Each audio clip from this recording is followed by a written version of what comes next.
How to log out threads from all other devices. It's pretty simple and a quick process, so without any further delay, let's jump right into the video.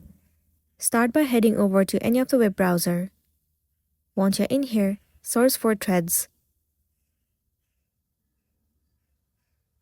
Now simply head over to the very first site.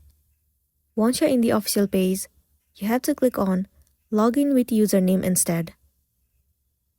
Now enter the username, phone number or email address of your account. And even if you remember the password of your account, what you want to do is, you have to click on Forgotten Password. In order to change it, once again enter your username, email address or your phone number, and then tap on Continue. You will receive a verification mail on your email address where you will be able to change your password. Tap on Reset Password and change the password according to your need. Once the password has been changed, your account will be logged out from all other devices in which it is logged in, and after that, you will be good to go. So that's a wrap for this video. If this video helped you, give it a like and check out our next tutorial. Thank you.